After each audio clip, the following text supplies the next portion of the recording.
અમદાવાદના સેટેલાઇટમાં સોની હિતેશ ઝવેરીની હત્યાના 48 કલાક બાદ પણ પોલીસ આરોપીઓને પકડવામાં સફળ રહી નથી, જેના વિરોધમાં અમદાવાદ સોની એસોસિએશને પ્રતિ હડતાળ રાખી રોષ વ્યક્ત કર્યો। માણેક ચોકમાં ગ્રાહકોની ભીડથી ધમધમતી સોની બજાર સુમસામ થઈ ગઈ હતી। આજે સોનાના વેપારીઓએ સામૂહિક બંધ રાખી હડતાળને સમર્થન આપ્યું અને સલામતીને લઈને રોષ વ્યક્ત કર્યો। 6 મહિનાના અંદર સુવર્ણકારોના વ્યવસાય ઉપર કુઠરાઘાત કરી વારંવાર લૂંટના બનાવ બને, હત્યા કરવામાં આવે તો દરેક લોકોની સલામતીનો પ્રશ્ન ઊભો થયો છે।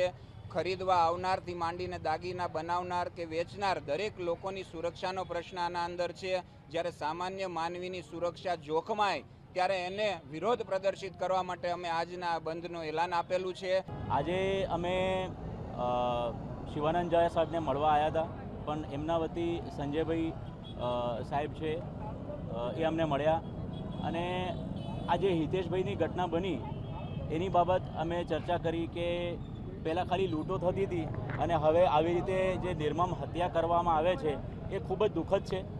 એના કારણ આખી જ્વેલરી ઇન્ડસ્ટ્રી જે છે એ અત્યારે સત્તામાં છે। માણેક ચોક, રતનપોળ અને સીજી રોડ પર બંધનો સારો પ્રતિસાદ મળ્યો।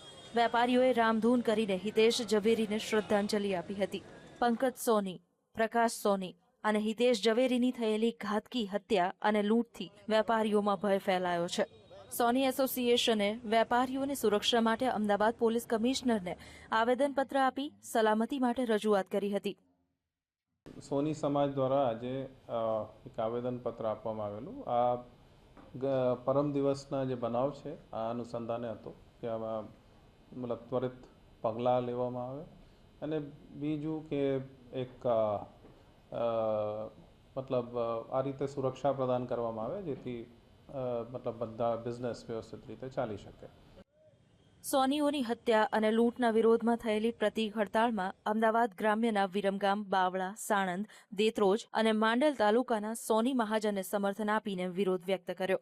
અમદાવાદ સોની એસોસિએશનના પદાધિકારીઓના આવેદનપત્ર સ્વીકારીને પોલીસે સુરક્ષાનું આશ્વાસન આપ્યું છે, પણ ઉલ્લેખનીય છે કે કાયદો અને વ્યવસ્થા જાળવવામાં અસફળ રહેલા પોલીસ કમિશનર શિવાનંદ ઝાએ કમિશનર કચેરીમાં આવવા માટે મીડિયા પર પ્રતિબંધ મૂકીને પોતાની નિષ્ક્રિયતાનો રોષ વ્યક્ત કર્યો હતો।